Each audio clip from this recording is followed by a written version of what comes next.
This is Martin Giles of the Guildford Dragon News, and today I'm with Ramsey Nagaty, the leader of the 4-member GGG group at Guildford Borough Council, to discuss the Surrey County Council election result. Welcome to the Guildford Dragon, Ramsey. My pleasure, thank you, Martin. And you came very close to capturing your first county council seat at the election. And I know from speaking to you at the time, you're frustrated because of the way it went.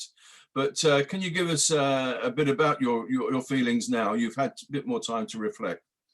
Yeah, we had two, as you know, we had two very good candidates in Gita S. Steeves and Julia Osborne. Gita got in at Send and in the borough council by-election. The borough council elections, and was able to take the seat vacated with the sad death of Patrick Sheard, who was our GGG councillor before. And that shows that the support for GGG was maintained in Send, and in fact grew. And I was glad to see that our other super candidate in Julia Osborne did very well. She reduced the Conservative majority enormously. She managed to get 35% of the vote as opposed to the Conservatives' 37%. It was extremely close. There was 78 votes in it. We hope that she'll be able to get a seat in the future. We know that it was a difficult campaign, partly because of COVID. We were reluctant to knock on doors too much and speak to people, and therefore often we'd just put leaflets through doors and walk away. We spoke to people when we could, but obviously a lot of election is about getting our view across to people as an independent local party. We don't have the advantage like the Conservatives do that many people have in their mindset. I'm a Conservative or I'm a Labour voter, and therefore they don't need to get across so much on the doorstep because they have a core support from national politics. We have to get across, we need to get our message across, and obviously COVID did not help us. But despite that, Julia did exceptionally well and we're very pleased. Okay, now, I mean, it is the vagaries of the first past the post system that you can come so close and not succeed.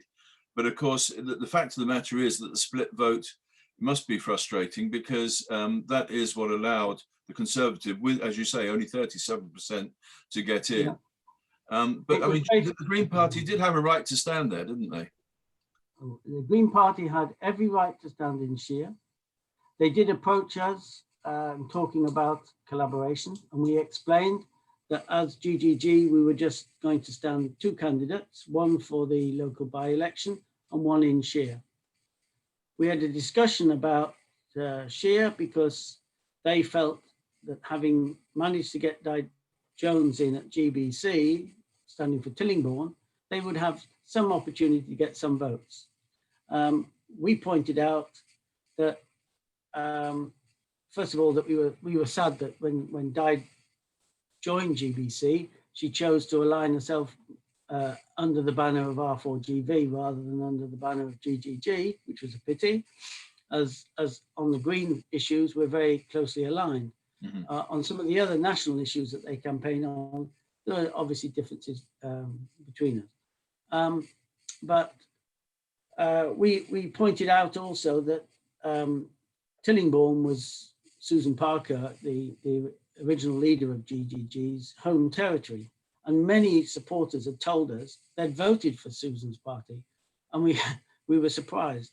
And even this last time out, one lady who we'd done a lot of work for in opposing a development next door to her, had said to Susan, "Oh, I've distributed all your leaflets." And we said, "We haven't printed ours yet." And it turned out she'd been sending them out for the Green Party. So she came round and collected some of ours and retread her footsteps. Right. So it's clear there was some confusion between GGG and the Green Party, and that will have affected the vote.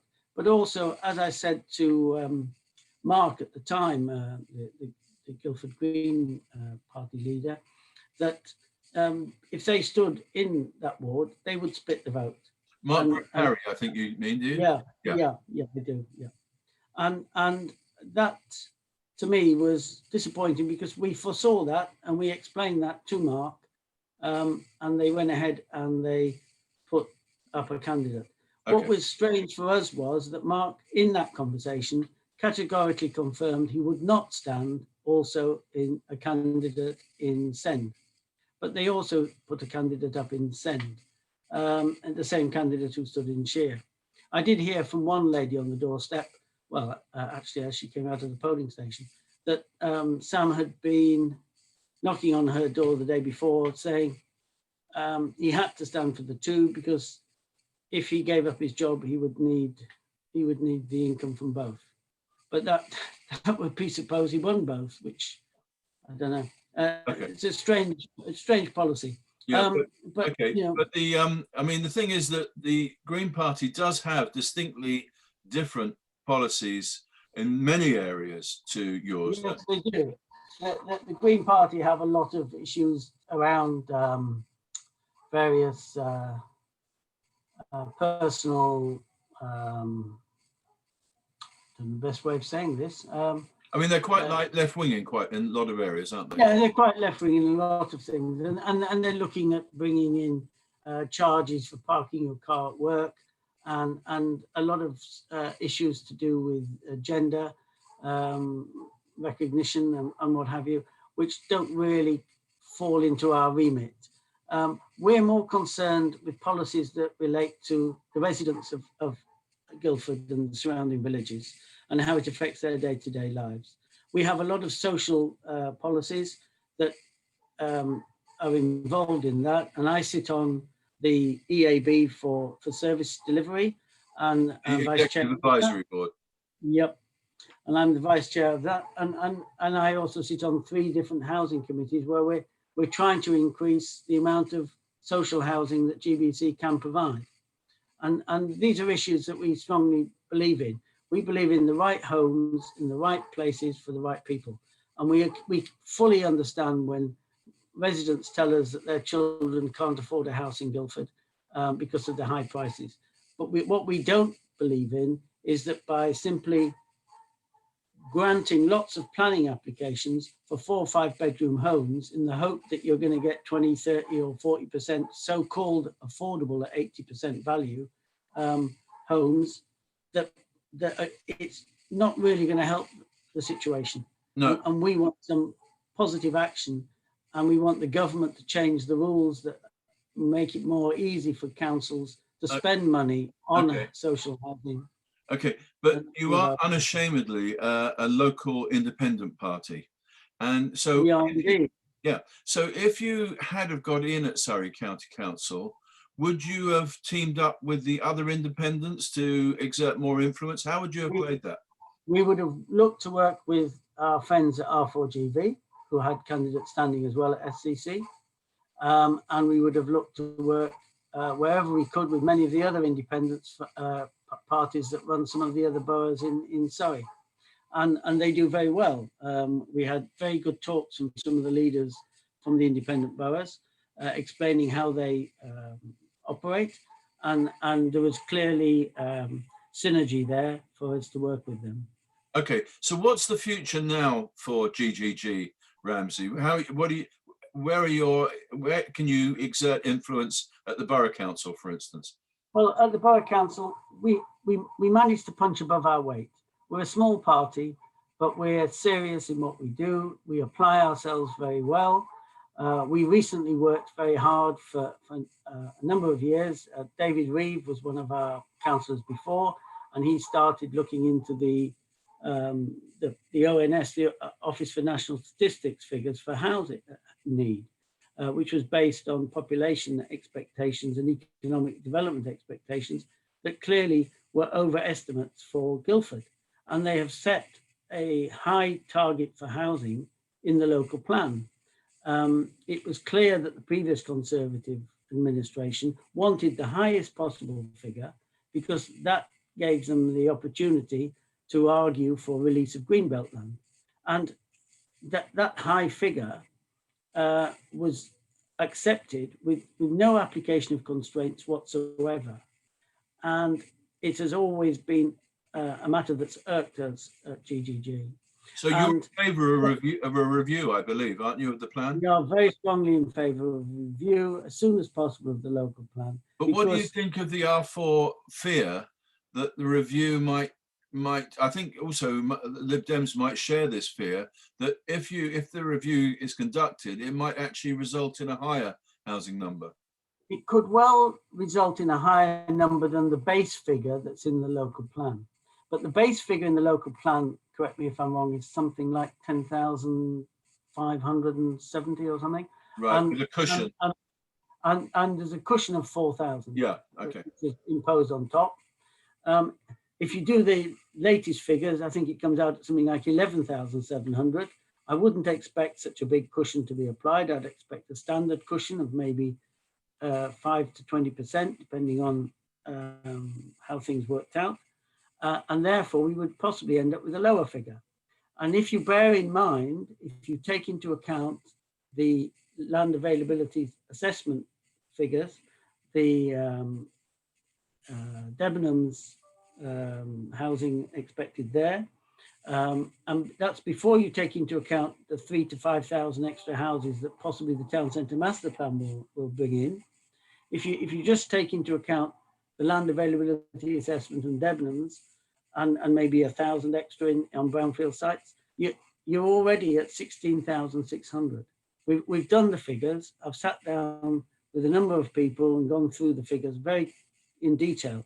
And the present plan at the moment, with all the windfall sites that have come in to date, you're standing at 16,600. If the plan proceeds as it is, there will be even more windfall sites come up. So that figure will grow and grow. So we're already well above the potential harmful figure that the Lib Dems keep saying, well, of course, if we review the local plan, it'll be worse. It may not necessarily be worse. So you're convinced it's the right thing to do? I'm convinced it's the right thing to do, but I appreciate that R4GV want to work conscientiously, to use an independent consultant to reevaluate everything and to look carefully at things before they press the button to go ahead. I can understand that. It's a serious decision to make. Fair enough. Now, looking at the county council result again, what is obviously interesting is their support has diminished across the county, not least in Guildford, but across the county and other areas too. Do you think this is part of a trend? Do you think that if the planning goes forward as it has been, and the issues surrounding it, do you think they're going to lose more support? I think the Conservatives can lose a lot more support because people are starting to see that independent parties fully respect the views and wishes of the residents, and they react to the views, and they're not restricted by national politics and central government or central diktat. And therefore, we can react quickly to changing circumstances and to the views of residents. And we can take them on board, and our natural instinct is to take them on board and to try and do what we can for them. And therefore, I think more and more people will realize that what they may vote nationally is one thing, but what they should vote for locally is another.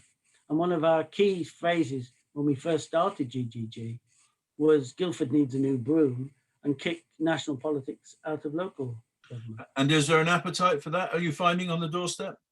I think there is, yes. And I think the support we got in the last election shows that. I'm very pleased with the support we did receive for the two candidates we put up. Okay. Well, Ramsey, thank you very much for giving us your time today and reviewing the election result with me. Yeah. I would like to add on that, Martin, if I could, that the work we've done on pushing the Office for Statistical Regulation to look into the housing numbers, I think will seriously help in moving forward on the question of the local plan.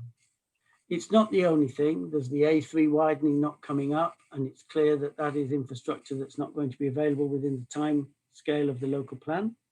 And the local plan was built on that being there.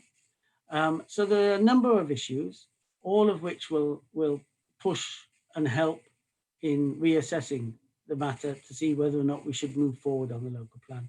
Okay. But the work we did as GGG in getting that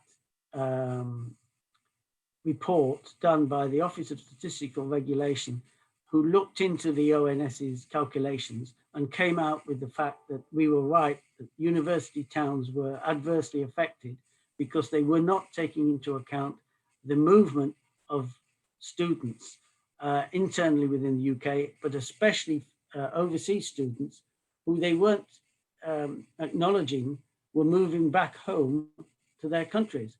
And, Okay. and therefore that was increasing the expectation that they would need a house in the next 5 years, and that added to the housing need figures that they produced. Okay.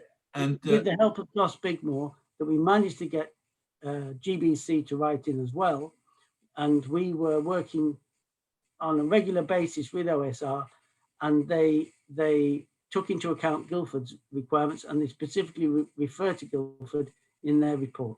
okay, well done. You got your whole message out there, Ramsey. And if readers, you have just sent a letter which we've published to the Guildford Dragon News on that subject, so readers can see it. Very much, I think it's very important. Thank you very much.